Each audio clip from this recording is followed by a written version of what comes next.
Go live.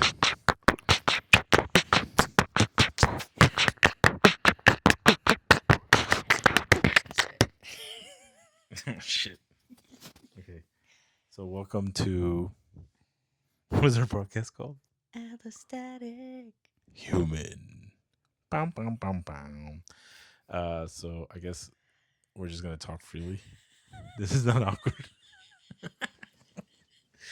Okay, no, cool. Um, I wanted us to do a podcast together because I think you have a good voice, and I think us together would be significantly funnier and funner than just my boring ass. And you don't have to focus on my receding hairline so much. But you may have to focus on my belly about to pop. So, Oh, that's not too many donuts. nope. Oh, okay. This time. Okay. So, first things first, I do want to say congratulations. Thank Super you. proud of you. Thank you. Um, Jessica today. Well, I'll let her Listen. talk about it. Yesterday. Not today. Oh yeah, Yeah, yesterday. yesterday.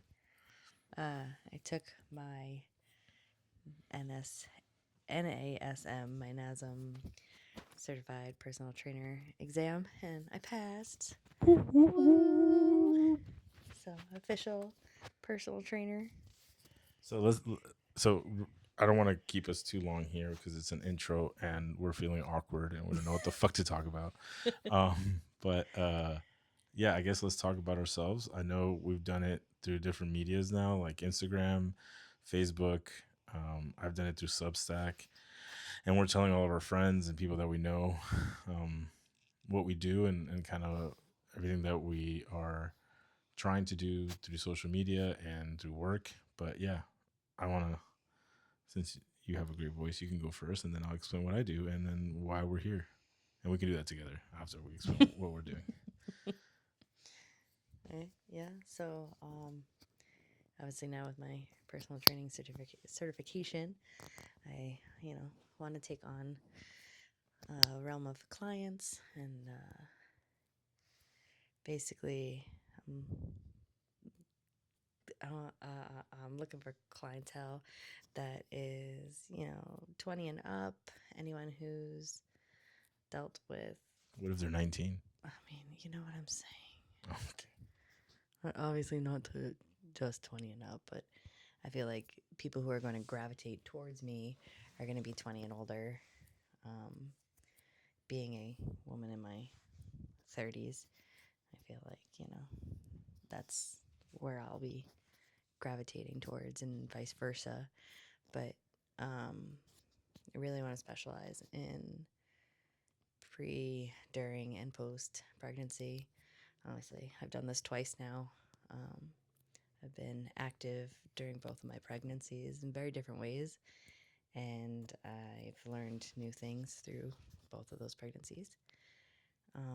Also, having PCOS and managing PCOS, I want to help and work with women who suffer from that. Um, Eventually, I want to get more educated on pre menopause and menopause and help women through that. I really just want to help women. It's a lot of my big thing. Yeah.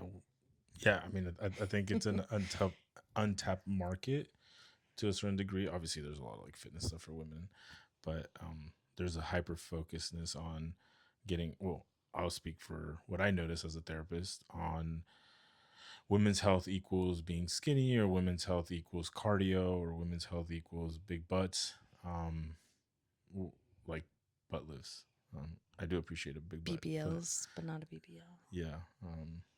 But yeah, from what I've learned, especially in this journey with you, is that there's a big focus on advocating for understanding your body, understanding the functionality of your body, the health, and that healthy looks different for everybody, and that we can, or I say we, but I mean you, Yeah, I uh, mean, can really get them to a place of understanding. Okay, what are my strengths and how I can offer that to myself more than how can I get skinny and look pretty or whatever that means to anybody, how can I fit into this box? right? Right. Everybody has their own box. I mean, got a box. Yeah, you got your box. I got my box. My box is a lot of Amazon packages that come of unnecessary products that I buy and then I don't use. I have issues. Okay. That's another chapter. Um. Episode? Is that called episode? Episode. Yeah. Episodes. We could do chapters. That'd be funny. I'm a book girl, so Um. I guess I'll talk about my thing. yeah. Are you done? Yeah. Oh, finally. I talk so much. So I've been a therapist for the last 10 years. Well, give and take 10 years. I'm getting close to 10 years. I also count my years of being not fully licensed as my 10 years. And some therapists count it, some therapists don't. I'd like it because I count it because it's shit. It was hard work. It was actually some of the toughest times for me professionally. And so, yeah, I count it. Fuck it. And I've noticed that my creative part of just of myself hasn't really been tapped into. I like what I do. I love it. I've worked with children. I've worked with adults. I've worked with a gamut of different types of individuals and different presentations. And I still love what I do. I work at a private practice. It's an amazing private practice that's around the corner of the house. Um, I get along with everybody there. The owner is really awesome and she knows that I'm doing this and she's supportive. And I'm not looking to let go of that. I just want to do something more and I want to expand. And I feel like I can offer just much more to everybody. So Jess and I had been talking for a while now of, okay, how can I help others and how can I just kind of like explore different untapped services that I can offer some help. And I bumped into this a while ago where I started recognizing that I can help a lot of individuals in leadership. And for whatever reason, I didn't really go looking for this.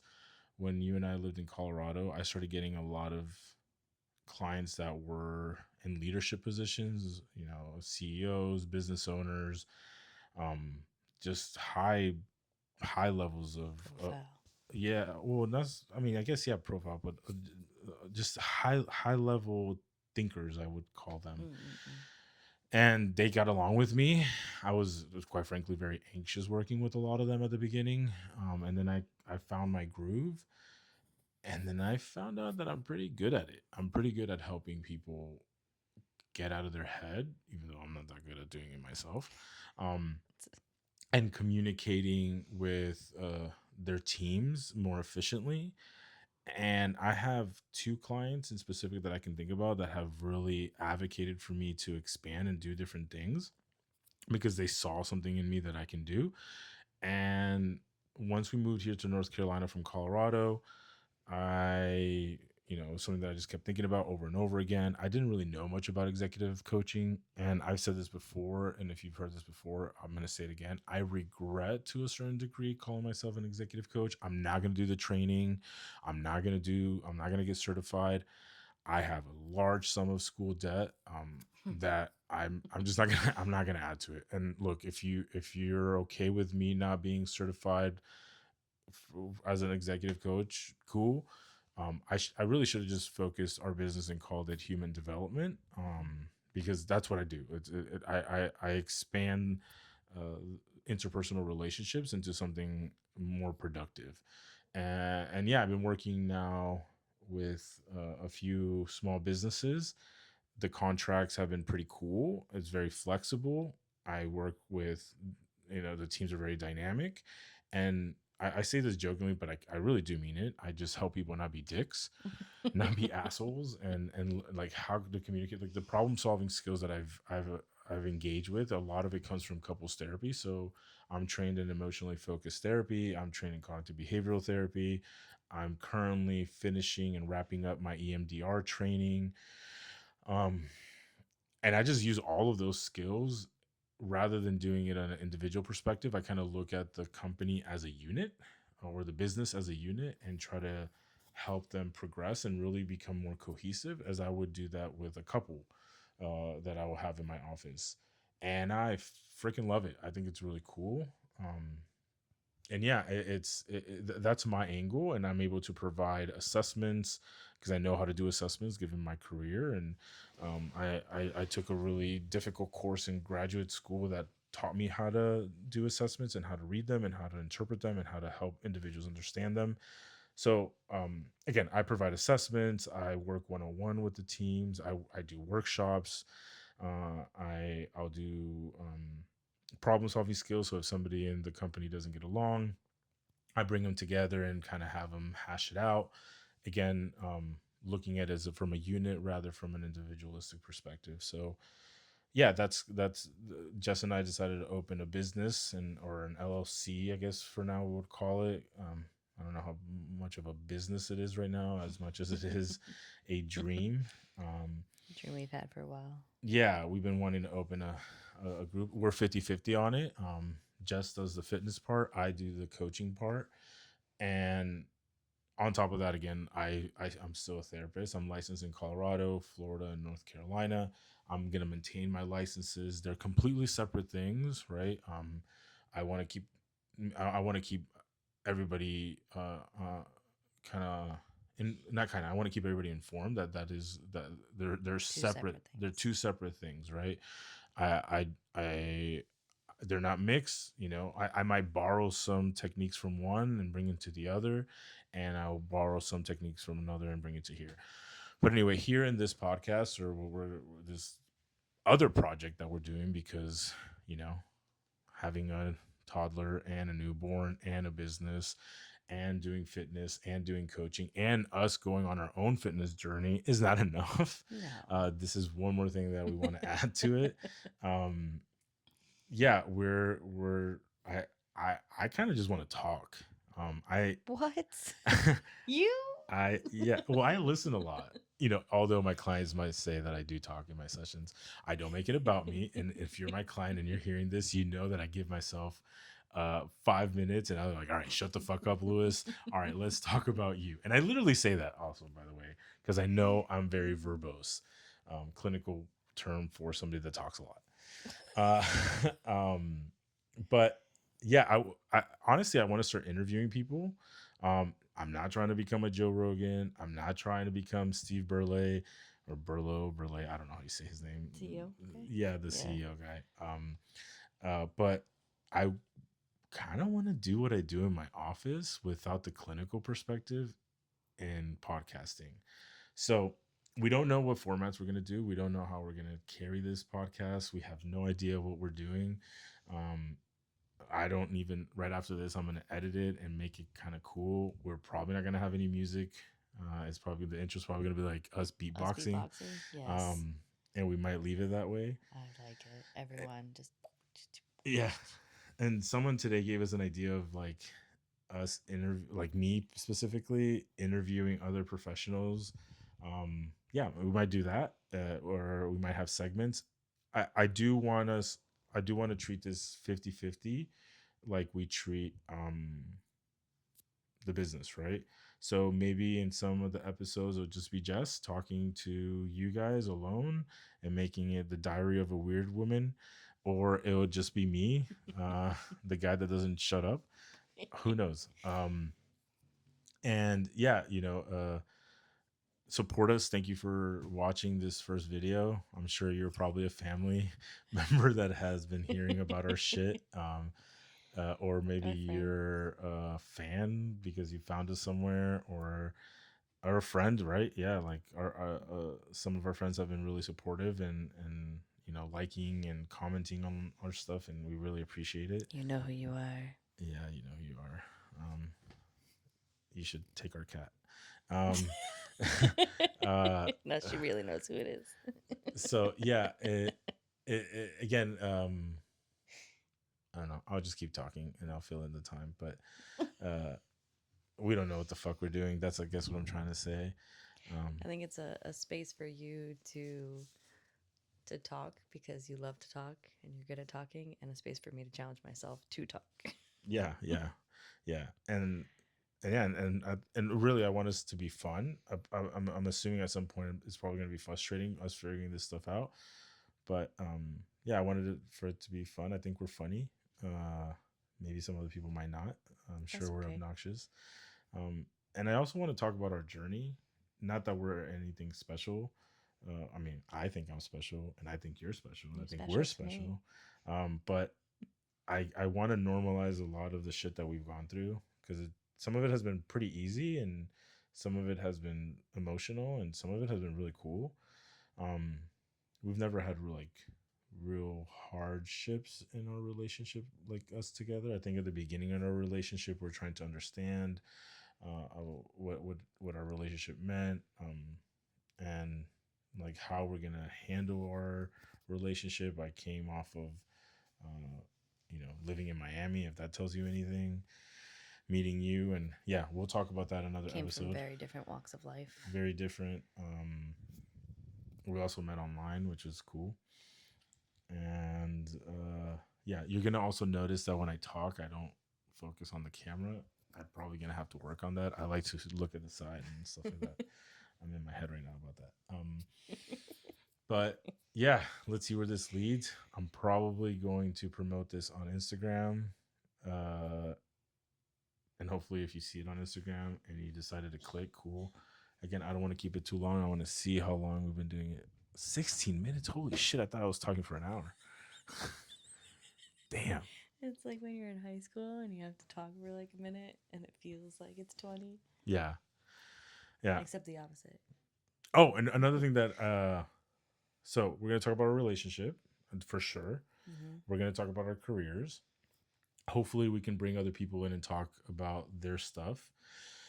Um and I also want to I want us to talk where we can make it more personal about our own health journeys. And the reason we called it allostasis, I guess we should talk about that. Probably. Yeah. So What is allostasis? full disclosure, I was on the treadmill struggling, probably not going that hard, but for me it was hard. And I was listening to a podcast. I was listening, I think it was Andrew Huberman podcast, and they were talking about allostasis, and I was like, what the fuck is allostasis? And they're talking just about the pressure that the body goes through and change, both from a mental perspective and a health one. And allostasis is basically the mode that the body goes into, right? So the body goes into allostasis when it's going through something challenging in order to get to homeostasis. Homeostasis. Yeah, Homeostasis. not homo. Homo. That's not appropriate. Oh. Um, so anyway, I texted Jess, and yeah, you tell the rest of the story because I'm talking too much. Oh, I but texted you're you. better at it. You're better at it. Yeah, you texted me and you're like, "What is this? What do you think of this?" And I was like, that's what we feel about fitness and health, mental health, and like well-being." So it just kind of it was perfect. Yeah, I think a lot of it is like how much we live it to how much we believe it. There's always a balance in that, but pushing like that like we like to push, right? I think Jess and I like to put ourselves in really uncomfortable situations and kind of like a challenge to see if we grow from it. Yeah. um we have failed. I think as a relationship, I mean, it depends on how you look at it, but moving to Colorado Oh, was slightly a mistake, but a mistake that but helped us a lot. And we got our daughter out of it. I honestly don't think we would have had Ellie if we would have never moved to Colorado. no, You I got wouldn't have had my career out of you it. changed your career. So she, well, you say what you used to do. I used to sew at Disney, um, which was fine, but definitely felt like I was going to be stuck there forever, coming home, complaining every day, this, that, and the other. And then going to Colorado, I was like, oh, I'm going to work in an office. And I got a desk job. And that was the most boring thing I've ever done in my life.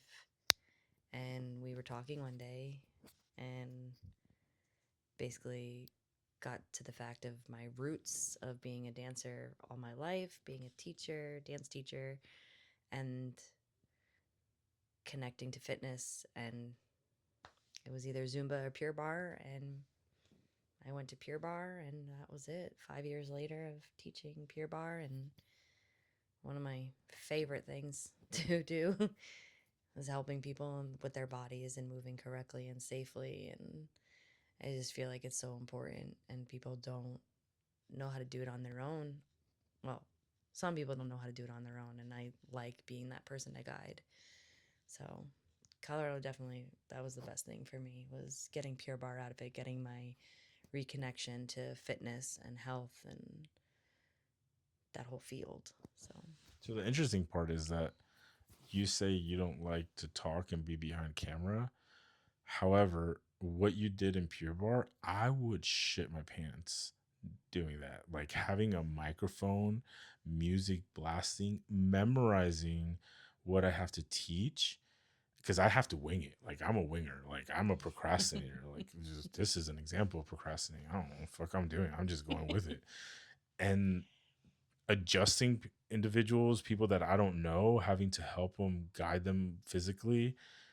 Again, in a mic with literally a spotlight on me, I can't do that. yeah, I mean Um, that was always like, after, like, when people talk to me and stuff, and I'm like, oh, I'm an introvert and I don't really like to talk to people, and I'm very like to myself, and like I need my time and my space to get my energy back, my mental preparation for, teaching a class. They're like, that's not who would just taught that class. But yeah, I mean, I get into a zone, I get into a mindset. When you love what you do, it doesn't become hard. It's not work anymore. yeah, and that's how I feel about this, right? Like that's how I feel about just talking about human development, right? Like that's I get in my zone too. So Yeah. hopefully this becomes your zone as well. Um,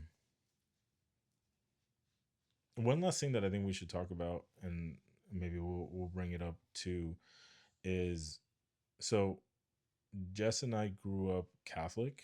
Um, and if you're Catholic, you know that that means it's more of like a cultural thing than I mean, unless you're like you come from a household that's like really Catholic, which we both did not come from, but we both grew up Roman Catholic, and I have been rebellious against religion for a very long time in my life. And I didn't really care so much about religion, you know, very science based. I was part of the Secular Student Alliance at my university. Um, I had very negative views on religion for a very long time. And then I got out of college and life happened. And I started to change my perspective um, for various reasons that we can talk about later on. And then I met Jess and I invited her to view things from my perspective and kind of helped her understand it. But yeah, how before I move on, like how were you with faith? Like where were you with that? Um, I mean, I grew up doing all the things. I did the communion and the confirmation, and I'm a godmother to to my cousin, and um, it's always been like very on the surface. I was kicked out of religion at some point as a child because I was questioning. I didn't ever really understood the connection of, like, why do we need God and religion to know how to be a good person, kind of thing. Mm. And it wasn't until we started talking about it, because I definitely drifted away for a very long while, and like, oh, I believe in a little bit of this and a little bit of that and a little bit of this, and it all like kind of makes its own thing. Um, but then we started talking about it, and I was like, oh, that's an interesting perspective on it, and it kind of brought me back to it. So to be also clear, not to leave anybody with the cliffhanger. So my perspective of it has been and will be that you know the teachings of the Bible, the little ones that I know and that I have learned about, are great metaphors to help us understand how to navigate life. Right. So in sessions, I say this and I'll say this out loud. I go sideways to come back. Right. So I expand and hyperbolize on something in order for you to understand a message. And you know, and maybe some people in our church will watch this and disagree with me, and I'm open to having those conversations. But that's how I see what we learn in church every single time we go. And I have this little notebook where I write everything, because if not, I'll fester with it. And again, it's not that I don't believe in what they're telling me. It's just that I feel like the message is deeper. And I'll speak for myself. Today, I came with this feeling that when I'm recognizing that the relationship I have with God is not one where I pray and ask for things. The relationship I have with God is one where I don't feel alone. Mm. It's where I feel connected. And for me, it's connection. And in church, we hear a lot about, oh, when you're asking or ask, I don't do that. Like, I don't think I've ever have done that except for when I was a kid, or maybe if I'm afraid, I'm like, oh, please God, don't hurt me, or whatever the case might be, or I don't want to die right now if I was being a prima donna with my flu. Um, but again, it's not for me. It's never been, and I don't think it. I hopeful that it never becomes one where I ask for things. For me, it's like getting in touch with myself and getting in touch with other individuals, and just connect. Like, it's connection. It's not being alone. It's a relate. It's a For me, it's a genuine relationship. And yeah, we so I'm driving a lot of this conversation because we didn't plan to have this conversation. I just think it's a big part of it because we are part of a community now that we're not going anywhere. Like, we're gonna stay in this community. We like it. We love the people. They're, you know some Warm and sweet and awesome, kind. and we look forward to go every Sunday. And um Our daughter does too. our daughter loves it, and the pastor is super cool. He's young and vibrant, and his wife is sweet So and sweet. nurturing, Yeah. and their kids are like alive, and So cute. and it's just like it's like a reprieve from all the social bullshit that we deal with, right? And we've had our share of different groups of people that we've hung out with, and we've learned so much from every single person that we've been friends with. And the difference in space and what we've been able to engage in is that we feel connected. And maybe that by default is what happens in churches, at least in different churches. Mm. But yeah, we're not going to be God heavy. We're not going to be religion heavy, but I do want to talk about faith. And I do want to, if anybody from the church I would like to join me here, like, we're probably going to talk about religion because that's going to be part of the conversation. Also, to be clear, it's not that we have left the Catholic Church. I think we still have some love for it. We have a lot of respect for it, but we had a very negative, We just couldn't find our fit with a Catholic church here. and I had a really negative experience. My Mm. parents were actually with us, and I don't want to dive into it because it's just not really relevant.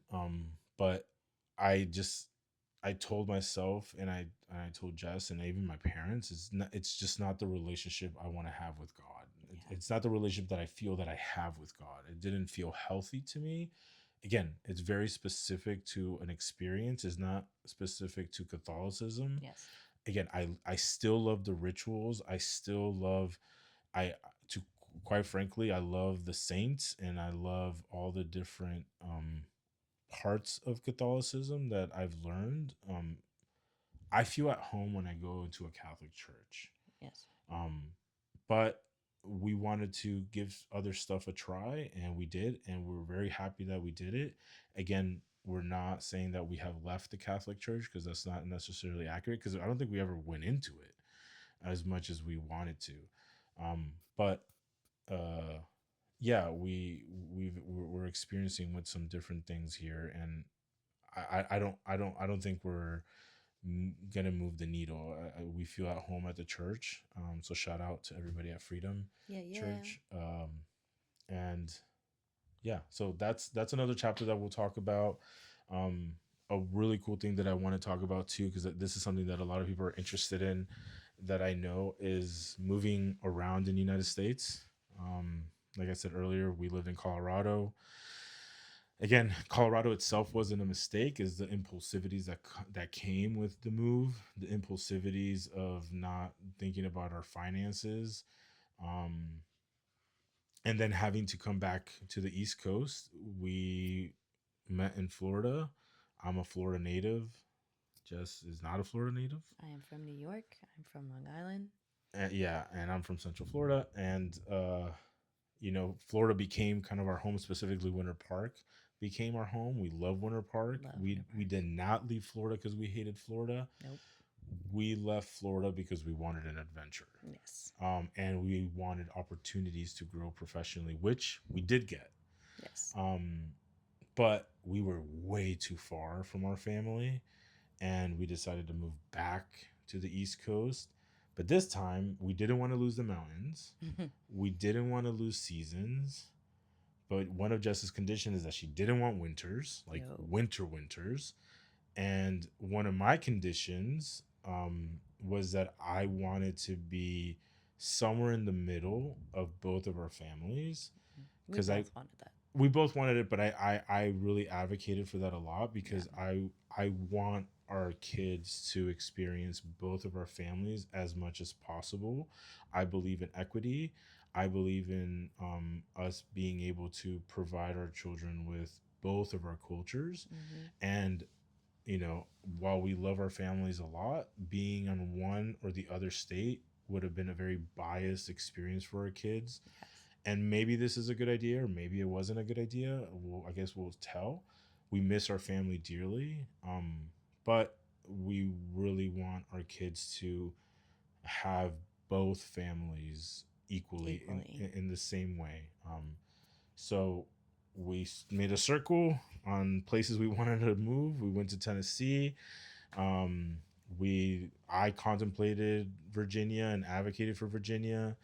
We thought about Virginia Beach, holler at that friend of ours. Um, but we chose North Carolina because we fell in love with Charlotte. Yeah. Dude, Charlotte is a city that not a lot of people talk about. It's kind of like that really good friend that you have that is so freaking nice and awesome and warm, but everybody forgets to invite at the party. And it's like, oh, has anybody talked to fill in the blank, that person's name? That's Charlotte. Like Charlotte, the weather is awesome. The city is gorgeous. The people are super warm. And most importantly for Jess and I, after living in Colorado, it's diverse. Um, no dig at any ethnicity, but we needed the whole salsa. Like we needed a little bit of tomato, a little bit of peppers, a little bit of olives, onions, some jalapeno. Like we didn't want to just have tomatoes. Yeah. We wanted to raise our kid in a diverse place, and it is amazingly diverse here. People from different walks of life, couples, a lot of couples like us are diverse couples with diverse children. The school systems here are great. We have mountains. We have the beach, which is a little far, but nonetheless, we have beaches. We have seasons, and it snows maybe once or twice, and it melts by like an hour later. Hallelujah. And we have community. Like we're building community. It feels like a place that we have community. Again, I'm always gonna just slobber all over North Carolina because I love it. It's a great state to live in. The taxes could get a little bit lower because it's not get crazy. We're not in New York, or the West Coast. But all that being said, it's an amazing state. Come and visit. You're probably going to get bored because there's not much to do here if you don't have a family, and if you don't this is just a place to grow a family. So that's another thing that we'll talk about. And yeah, I don't know if you have anything else. I know you're tired, and I have some stuff to edit, and then I have to wake up early in the morning. So yeah, are we gonna do an outro beatbox? Yes. You're doing the boots and cats thing. I always do boots and cats. Boots and cats. Okay. No, we do. Well, I don't know what else to do with that. All right. So anyway, Oh, that's like. Is that still beatboxing though? no, that's like electro. But is that still beatboxing? Because I'm No, I doing it think with my beatbox mouth. is like.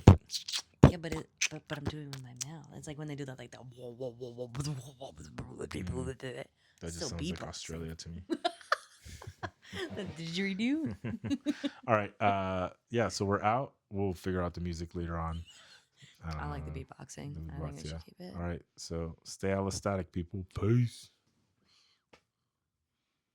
None of it recorded. That'd be great. Oh.